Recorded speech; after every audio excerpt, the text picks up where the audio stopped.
दोस्तों, वैसे तो भगवान ने हम में से हर किसी को वह सब कुछ दिया है जो हमें मिलना चाहिए था। लेकिन हम में से कुछ लोग उसकी कदर करते हैं और कुछ लोग उसकी कदर कभी नहीं करते हैं। और कुछ तो ऐसे भी होते हैं कि उनके पास जो कुछ भी है वो उसका बखान करते थकते नहीं हैं, यानी अपने मुंह से अपनी बढ़ाई करते कभी नहीं थकते। दोस्तों, कहते हैं कि दुनिया में मन सबसे ज़्यादा शक्तिशाली चीज़ होती है। अगर किसी चीज़ को तुम पूरे मन से चाहो तो तुम उसे हासिल कर सकते हो। हर इंसान अपने मन से तो कामयाब होना चाहता है, खूब पैसा कमाना चाहता है, लेकिन फिर वो कामयाब नहीं हो पाता है। दोस्तों, आज की यह कहानी बहुत ही मज़ेदार होने वाली है। हालांकि थोड़ी लंबी ज़रूर हो, लेकिन यकीन मानो आपके सारे सवालों के जवाब जरूर मिल जाएंगे। प्राचीन काल की बात है, एक राजा जिसके पास इतनी धन दौलत थी कि अगर वह हर रोज़ दान दिया या फिर उसे बांटा करता तो भी उसकी दौलत कभी ख़त्म नहीं होती। एक बार उस राजा ने अपने जन्मदिन पर बहुत ही बड़ा मौसर रखा और सभी लोगों को उसमें आमंत्रित किया। राज्य के सभी लोग वहाँ पर आए हुए थे। लोग जो कुछ भी मांग रहे थे उन्हें दिया जा रहा था। लोग राजा की जय जयकार कर रहे थे, राजा की प्रशंसा हो रही थी। राज्य के सभी लोग कर रहे थे कि ऐसा राजा न तो आज तक हुआ और ना ही कभी होगा। यह सब सुनकर राजा भी मन ही मन प्रसन्न हो रहा था। तभी राजा ने अपने राज्य में आए हुए सभी लोगों से कहना शुरू कर दिया कि मेरे पास इतनी ज़मीन है कि मैं कभी नहीं जानता, उसे कोई नाप ही नहीं सकता। मेरे पास एक ऐसा अवैध महल है जिसमें कोई भी शत्रु कभी नहीं घुस करता। मेरे पास इतनी धन दौलत है कि अगर मैं उसे रोज़ लुटाना भी चाहूँ तो वो भी कभी ख़त्म नहीं होगा। और मेरे बल के आगे कोई भी शत्रु अपने घुटने टेक देता है। वह अपनी बखान में ही लगा हुआ था कि तभी उस भीड़ में से एक फकीर साधु बाहर आया। उस साधु ने रामू से कहा कि रामू, तुम्हारे पास कुछ भी नहीं है, फिर तुम अपनी बढ़ाई क्यों कर रहे हो? मुझे तो लग रहा था कि मैं ही गरीब हूँ, लेकिन तुम तो मुझसे भी ज़्यादा गरीब हो। इतने लोगों के सामने जब फकीर ने राजा से ये सब कहा तो राजा को क्रोध आया। राजा ने तुरंत उस फकीर को कारावास की सज़ा सुना दी। अगले दिन उस फकीर साधु को राज्य सभा में बुलाया गया और उस फकीर साधु से राजा ने कहा, अब कहो तुम क्या कहना चाहते हो? इस पर वह फकीर साधु कहते हैं, मुझे लगता है कि तुम्हारे पास सिर्फ धन दौलत वही है, लेकिन अब मुझे यह भी यकीन हो गया कि तुम्हारे पास रद्दी भर भी दिमाग भी नहीं है। यह सब सुनकर वह राजा भी ज़्यादा क्रोधित हो गया और उसने उस फकीर से कहा कि तुम हमारा अपमान कर रहे हो। हम चाहते तो तुम्हें मृत्युदंड दे सकते हैं। इस पर वो फकीर मुस्कुराने लगा और रामू से कहा, रामू, किसी को कुछ देने के लिए हमारे पास कुछ होना चाहिए, लेकिन तुम्हारे पास तो कुछ भी नहीं है, तो फिर तुम भला मुझे क्या दे सकते हो? फकीर इस बात पर राजा को और भी ज़्यादा क्रोध आ गया। राजा ने कहा, अगर मेरे पास कुछ भी नहीं है तो फिर तुम बताओ तुम्हारे पास क्या है, तुम क्या दे सकते हो? इस पर वह फकीर मुस्कुराने लगा और कहा है, रामू, मेरे पास जो कुछ भी है वह तुम्हें दिखाई नहीं देगा, और जो तुम्हें दिखाई दे रहा है ऐसा मेरे पास कुछ नहीं है। इस पर वो रामू कहता है कि फकीर ये समझ गया जो तुम्हारी दिक्कत क्या है। तुम्हारे पास कुछ भी नहीं है और तुम चाहते हो कि तुम्हारे पास धन दौलत हो। तुम गरीब हो इसलिए तुम अमीर होना चाहते हो, तो ठीक है, तुम अपने घर चले जाओ, पर इसकी चिंता करना छोड़ दो। राजा की यह बात को सुनने के बाद वो फकीर एक बार फिर मुस्कुराने लगा और मुस्कुराते मुस्कुराते वो अपने घर की तरफ और चल पड़ा। वह फकीर एक टूटी फूटी झोपड़ी में रहा करता था। जब तक वो फकीर अपने उस झोपड़ी में पहुंचता, तब तक राजा ने उस झोपड़ी में हीरे जेवरात से भरे हुए थैले उस झोपड़ी में रखवा दिया। राजा मन ही मन यह सोच रहा था, जैसे ही वह फकीर इतना धन देखेगा तो वह खुशी के मारे पागल हो जाएगा, और ये सब मैं अपनी आंखों से देखना चाहता हूँ। इसलिए राजा झोपड़ी के पास ही छुपकर देखने लगा। कुछ देर बाद जब वो फकीर अपनी झोपड़ी में आया तो उसने देखा हर तरफ थैले ही थैले फैले हुए थे और उसके पास सोने के लिए कोई भी जगह नहीं है। तो उस फकीर ने उन थैलों को निकालकर अपनी झोपड़ी से बाहर फेंक दिया और अपने सोने के लिए जगह बनाई। उसमें से एक थैला जो बच गया था उसने अपने सिर पर रखकर सो गया। राजा यह सब देखकर बड़ा ही चकित था कि भला यह फकीर कहीं पागल तो नहीं है। इतने सारे धन के थैले रखे हुए थे, उसमें से एक भी थैले को उठाकर नहीं देखा और सारे थैलों को बाहर फेंक दिया।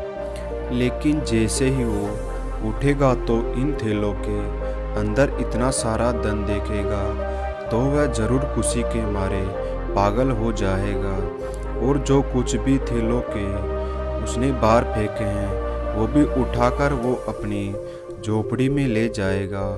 अब राजा उसे फकीर के उठने का इंतजार करने लग जाता है। देखते ही देखते एक दिन बीत जाता है। वह फकीर नींद से उठा और उसने देखा कि आसपास जो भी थैलियाँ बची हुई थी उसने वो भी उठाकर बाहर फेंक दी। साथ ही साथ वो ये सब भी कह रहा था कि यहाँ पर किसने इतना सारा कूड़ा कर दिया। उस फकीर ने अपनी झोपड़ी की साफ सफाई की और बाहर की तरफ चल पड़ा। यह सब देखकर राजा बड़ा ही आश्चर्यचकित था। वो सोच रहा था कि लगता है इसे तो कुछ और ही चाहिए, जिसके पीछे इस दुनिया के अधिकांश लोग पागल हैं और वह सबको चाहिए। राजा ने उसे फकीर के आने से पहले ही उसकी व्यवस्था भी उसी झोपड़ी में करवा दी थी और फिर फकीर के आने का इंतजार करने लगा। कुछ समय बाद जब वो फकीर वापस आया, अपनी कुटिया में अंदर ही ओर प्रवेश किया तो उसने देखा कि कुछ लड़कियां फकीर का इंतजार कर रही थी, जो बिल्कुल जवान थी, जिनके अंदर यौवन कूट कट कर भरा हुआ था। वे सभी अपनी अदाओं से उस फकीर को लुभाने की कोशिश करने लगी। तभी फकीर उन सब की तरफ ध्यान से देखा और कहा, बेटियों तुम सब यहाँ पर आए हो तो खाना खाकर ही जाना, मैं सभी के लिए खाना बनाता हूँ। उस फकीर साधु ने सभी के लिए भोजन बनाया और सभी को भोजन भी खिलाया। वहाँ पर जितनी भी लड़कियाँ थी, अब उनके पास कहने के लिए कुछ भी नहीं रहा था। तभी उस फकीर साधु ने कहा कि हमारा मन साफ होना चाहिए, तभी से कुछ भी नहीं होता है, और हमारा मन तब साफ होगा जब हमारे मन फिर होगा मन की चंचलता हमें लूट लेती है। हम भटकते हैं और सिर्फ भटकते ही रह जाते हैं, लेकिन अगर हमारा मन शांत होगा, चिर होगा तो हम ऊंचाइयों को पा सकते हैं। इसकी आपने कभी कल्पना भी नहीं की होगी। सभी लड़कियों ने एक एक करके उस फकीर साधु का आशीर्वाद लिया और वहाँ से चल पड़ी, मानो वो लड़कियाँ अपने पिता से मिलकर घर वापस जा रही है। राजा यह सब कुछ देख रहा था और ये सब देखकर बड़ा ही आश्चर्यचकित रह गया। राजा एक बार फिर सोच में पड़ जाता है कि आखिर इस फकीर को क्या चाहिए।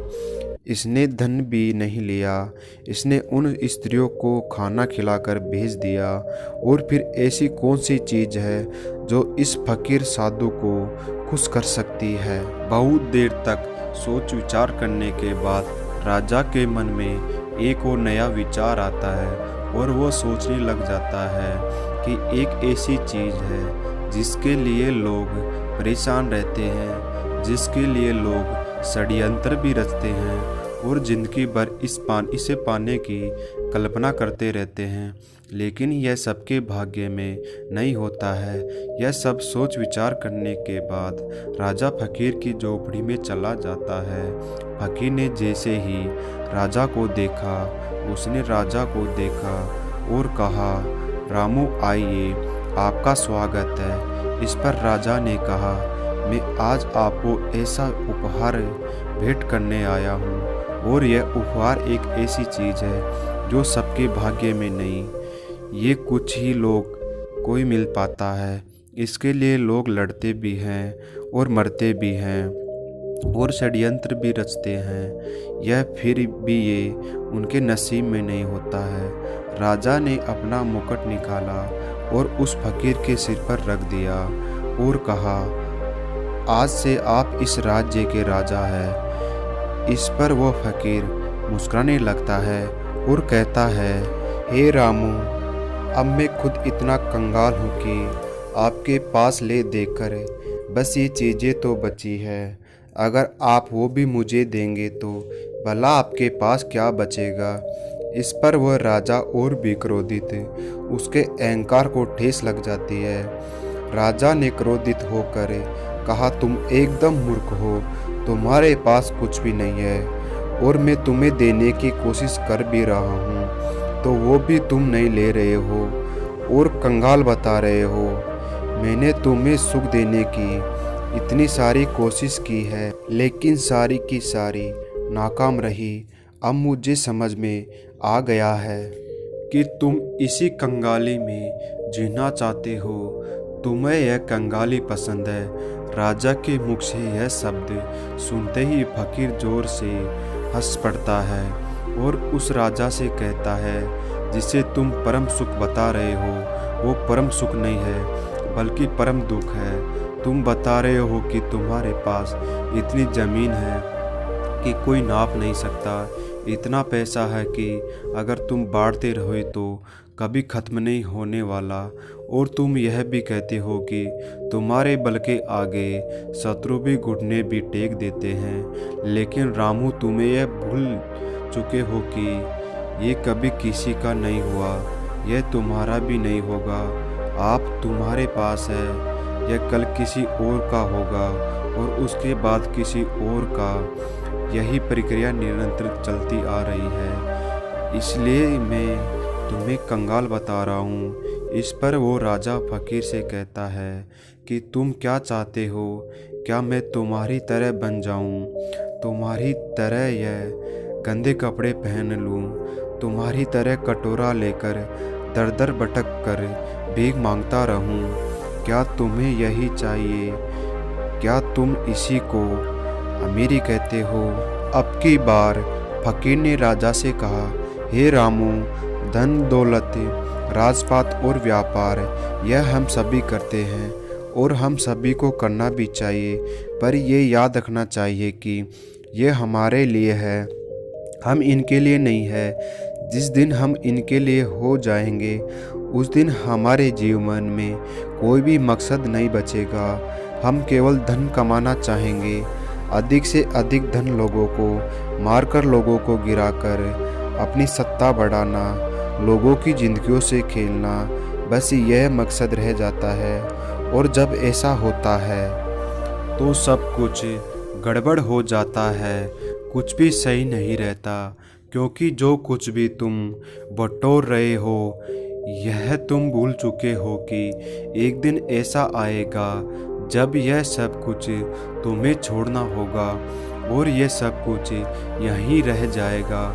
और उस दिन यह एहसास भी होगा कि जो कुछ भी तुमने कमाया है वो तुम्हारे पास किसी काम का नहीं है, और फिर तुम अपने आप गरीब महसूस करोगे। इस दुनिया में हर एक चीज़ हम मनुष्य के लिए उपयोग के लिए बनाई गई थी, लेकिन जैसे जैसे हम उन चीज़ों का उपयोग करने लग जाते हैं और हमारे मन में एक सा भ्रम पैदा होने लगता है कि ये सारी चीज़ें हमारी है, और हमें लगने लग जाता है कि हमारे पास ही सब कुछ है, हम अपने बड़े बड़े बखान भी करने लग जाते हैं, पर ऐसे भ्रम पालना अच्छी बात नहीं है, जैसा कि तुम्हें हो गया है। रामू फकीर की इन बातों को सुनने के उस फकीर से कहता है कि ऐसी बातें तो कोई दरिंदा फकीर ही कर सकता है, क्योंकि उसके पास तो कुछ भी नहीं है। वो गरीब है और गरीबी में ही जाएगा और गरीबी में ही अपनी अंतिम सांस लेगा। राजा की इस बात को सुनते ही वह फकीर एक बार फिर से जोर से हंसने लग जाता है और कहता है कि रामू, तुम्हारे पिता इस समय मरती संयोजन पर लेटे हैं, और जाओ उनसे पूछो कि उन्होंने अब तक क्या क्या कमाया है। उस फकीर की बातें सुनने के बाद वो राजा तुरंत ही अपने महल लौट जाता है और अपने पिता के पास जाता है।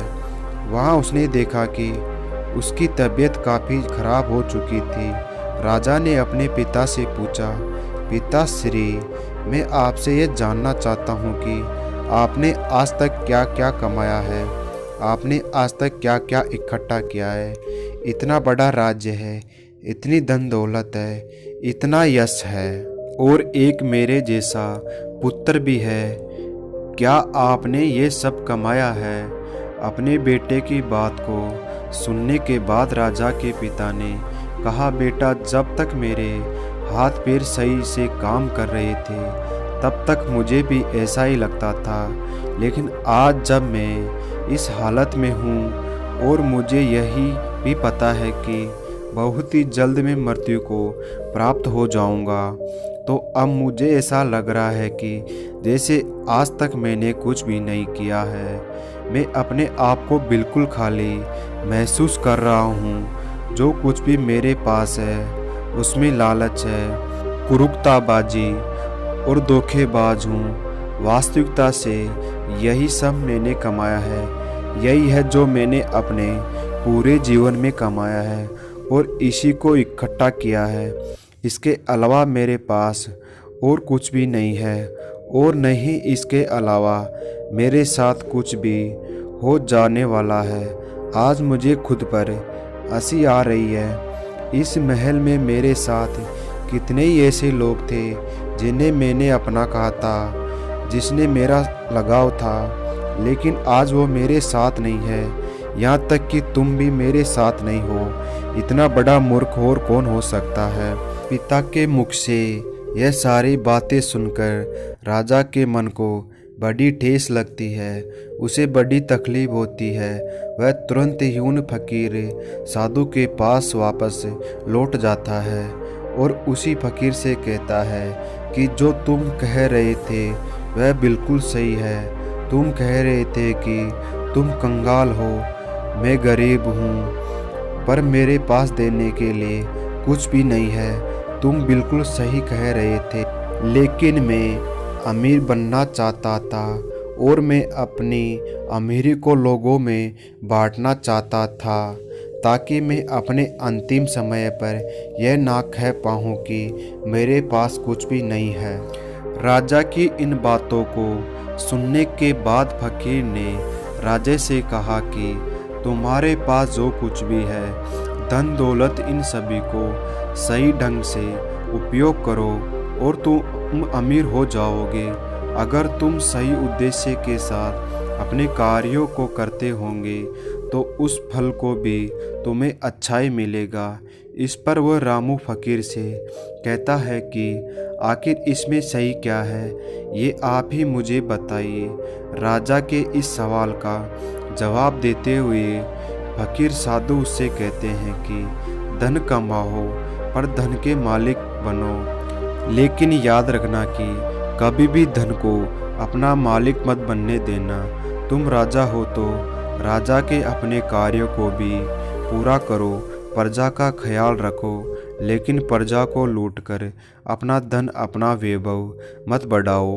अपनी प्रशंसा खुद मत करो। ऐसे कार्य करो जिससे लोग तुम्हारी प्रशंसा करें, और जिस दिन तुम्हारी प्रशंसा करना शुरू कर देंगे उसे समझ जाना तुमने अपने जीवन में कुछ अच्छा कमाया है जो तुम्हारे साथ जा सकता है। इस संसार में सभी भौतिक चीज़ों से अपने आप को जोड़ना छोड़ दो, क्योंकि यह सारी चीज़ नश्वर है पर यहीं पर रह जाएगी, जैसे कि तुम भी नश्वर ही हो।